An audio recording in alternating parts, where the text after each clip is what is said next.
Hej NW. Først og fremmest godt nytår. Vil vise jer en lille video her, som handler lidt om binomialforsøg. Vi har arbejdet lidt med sandsynlighedsregning og kombinatorik. Lidt repetition, fordi det havde I haft sidste år. Så nu går vi videre med en binomialforsøg.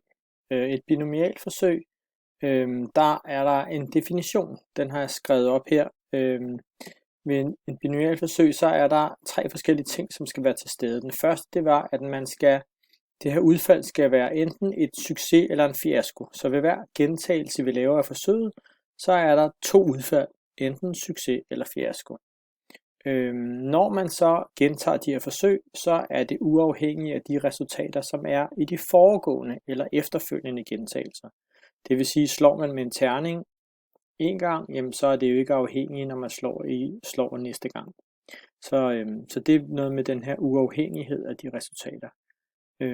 Den sidste ting, som skal være til stede, det var, at ved hver gentagelse af forsøget, så skal der altså være samme succesrate. Altså sandsynligheden for at få en succes eller fiasko skal være det samme ved hvert forsøg.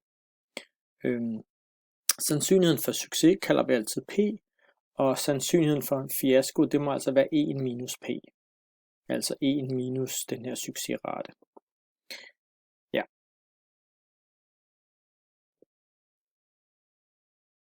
Så har jeg lige skrevet nogle eksempler op på. Det kunne være, at man kaster med en mønt 10 gange. Hvad er sandsynligheden for, at man får plat 7 gange, og altså 2 krone 3 gange? Det er igen, man kaster med en mønt, kaster den op i luften, og der er altså 50% chance for enten succes eller fiasko. Og de er altså uafhængige af de her forsøg af hinanden, og der er hver gang 50% chance. Det er altså en binomialforsøg. Det kunne være et kort, man lægger tilbage igen. Det kunne også være, når man slår med en terning, så er det også et binomialforsøg. Det jeg vil starte med at vise nu her, så vil jeg vise jer et eksempel på et binomialforsøg. Det er som regel er det noget med terninger, der er rigtig fint. Her kaster vi med en terning 5 gange. Og succesraten i det her tilfælde, det er, at vi skal få en 6'er. Så hvad er sandsynligheden for, at man får en 6'er? Det kan man beregne, og der kan man bruge nogle forskellige formler. For det første så kan man beregne, hvor mange forskellige muligheder er der, når man skal få 0 6'er, 1 6'er, 2 6'er, 3 6'er, 4 6'er og 5 6'er.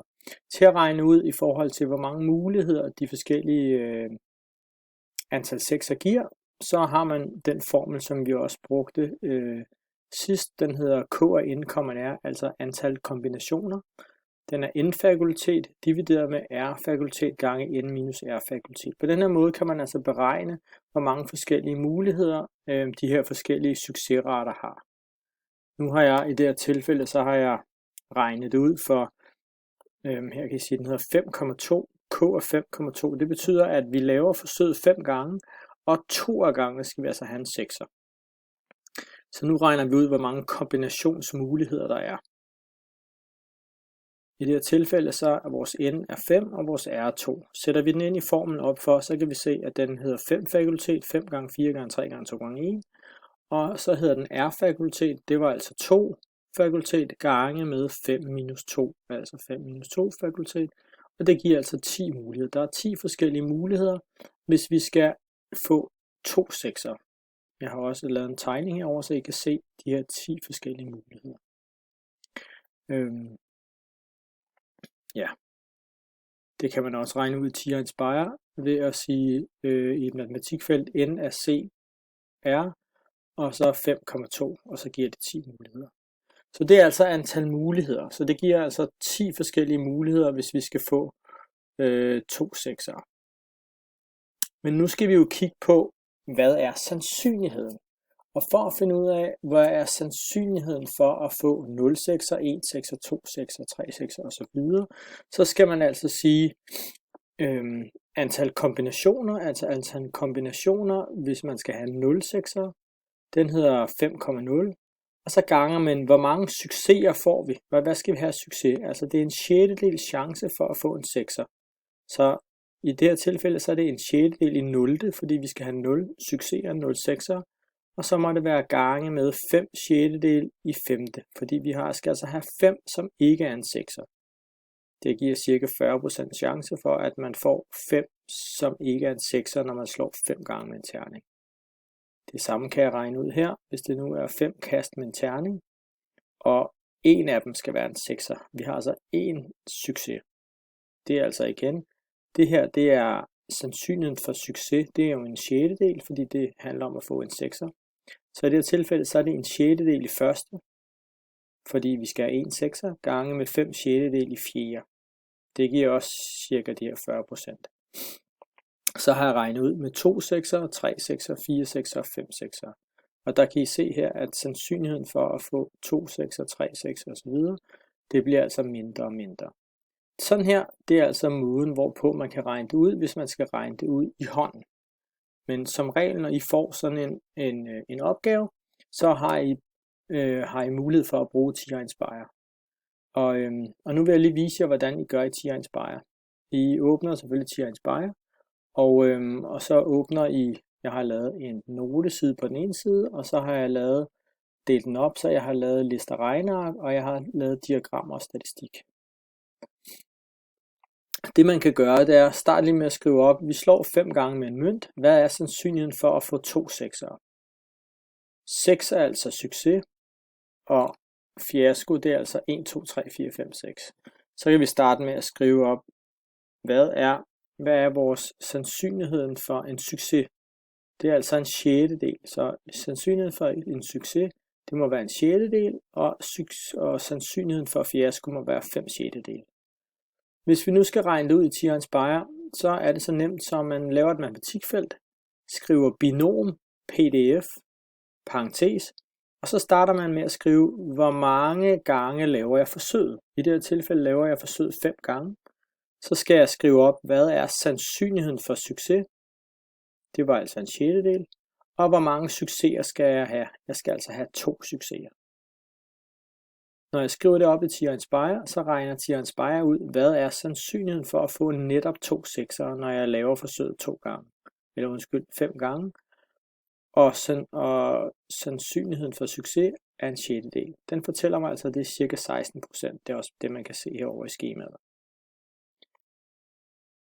Jeg kan også regne ud, hvad sandsynligheden for at få en 6'er er, altså binom pdf 5, fordi vi laver forsøget 5 gange, en sjettedel, fordi det var succesraten, og 1, fordi vi skal have en 6'er, og det er altså 40%.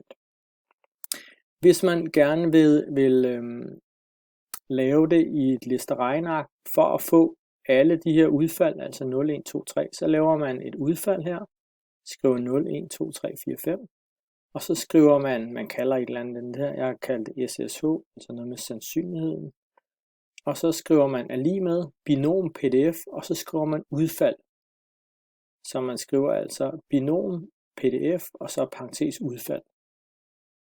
Og så regner den de her udfald ud, hvad er sandsynligheden for at få 0, 1, 2, 3, 4, 5. Så kan jeg gå ind i diagrammer og statistik, og så kan jeg vælge udfald hen ad min x-akse, og så kan jeg vælge sandsynlighed hen ad min y-akse. Og på den her måde, så kan jeg altså få min sandsynlighedsfordeling. Ja, jeg kan selvfølgelig også beregne den enkeltvis, men nogle gange er det lidt nemmere at lave det i listeregneark.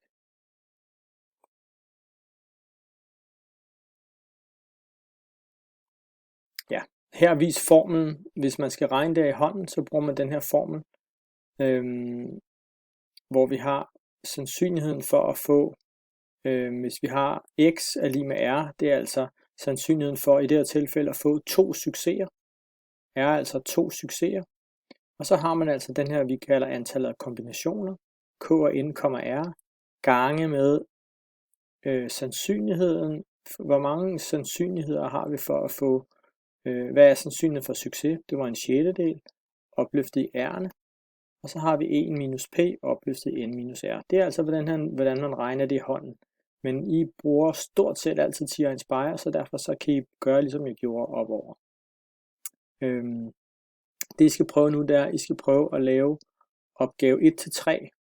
Den ligger her under opgaver i binomialfordeling. Og der skal I lave opgave 1-3, som handler lidt om, man laver nogle forskellige binomialforsøg. Og vi kan lige klikke ind på den her. Den første eksempelvis, så skal I kigge på, hvor mange gange laver jeg forsøget, fordi det er jo noget med, der kan man skrive ind i TIA Inspire binom pdf, og så skriver I, hvor mange gange laver jeg forsøget. I det her tilfælde så tæller vi lige, det er 7 skud, 1, 2, 3, 4, 5, 6, 7, så vi laver altså forsøget 7 gange. Så skal vi skrive, hvad er sandsynligheden for succes, og i det her tilfælde så er det plet, det er altså 30%, ja. Og i det her tilfælde så skal vi finde ud af, at vi skal have 2 plet. Hvad er sandsynligheden for det? Sådan regner man altså sandsynligheden for, når vi har 7 forsøg, chancen for succes er 30%, og vi skal have 2 succeser. Så skriver jeg det ind i TIA Inspire, og på den her måde kan I altså beregne, hvad er sandsynligheden for at få succes. Det gør I også her i B, opgave B. Og når I går ned og kigger lidt her i opgave 2, er det stort set det samme, vi skal. I opgave 3 her, så N det handler om antalsparametrene. Antalsparameter. Og det handler om, hvor mange gange laver man forsøget. Hvor mange gange laves forsøget.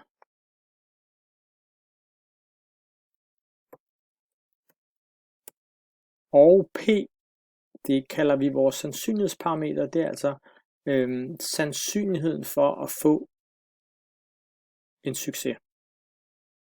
Og hvis vi så skal nu skal I her i opgave 3, der skal I altså forsøge at beregne den her, lave den her fordeling, som vi lavede før, altså hvis I kan huske den op fra før her, i binomialforsøget, så lavede vi jo den her liste regneark, så her, der har vi altså, der vil n være 5, og der vil vores sandsynligheden for succes, det var en sjettedel. Så har vi lavet hele den her fordeling, og vi har lavet den her søjlediagram. Det skal I prøve at gøre fuldstændig det samme i opgave 3. Ja, jeg sidder selvfølgelig klar i TIA Inspire eller på Teams, hvis I har problemer eller brug for hjælp. Ja. Hvis I er hurtige, så kan I prøve at stikke ned til opgave 4. Opgave 4 handler stadig om binomialforsøg. Men det vi kigger på nu i opgave 4, det er, at nu handler det ikke om kun, at man skal få, hvad er sandsynligheden for at få 0? Hvad er sandsynligheden for at få 4 succeser? Men nu handler det om, at man skal få, vi kan se her, hvad er sandsynligheden for at få noget, der er mindre end er lig med 2? Eller hvad er sandsynligheden for at få noget, der hedder mellem 5 og 7? Hvad er sandsynligheden for at få noget, der er større end 6? Og der kan man lige prøve at læse den her om de kumulerede sandsynligheder. Det hedder altså kumulerede sandsynligheder. Før der brugte vi den, der hed binom pdf. Men for at løse de her opgaver, så skal man bruge den, der hedder binom cdf, fordi det hedder noget med kumulerede frekvenser. Så der skal vi altså bruge den kumulerede sandsynlighed. Jeg har vist et eksempel her, hvor at man skal finde ud af, hvad er sandsynligheden for at få noget, der er mindre, eller x skal være større end eller lig med 6. Og vi kan se heroppe, at vores antalsparametre er 9. Det vil sige, at vi skal altså lave noget, der ligger mellem 6 og 9. Så skriver vi igen op, vores antalsparametre, det er 9, fordi vi laver forsøget 9 gange. Sandsynligheden for succes er 0,2. Og så skriver vi, at det skal ligge mellem 6 og 9. Så den skal altså ligge mellem 6 og 9. Og derfor skriver vi 6,9. Og så kan man se, at hvis man skal have en sandsynlighed, som er mere eller lig med 6, så er det altså 0,0. Så er det altså mindre end 1% chance. Det kan I også se her. Nu har vi vist her, at der skal ligge mellem 5 og 7, og noget, der er større end 6, så gør man det altså på den her måde. Men der bruger man altså den, der hedder binom CDF i stedet for. Prøv at se, om det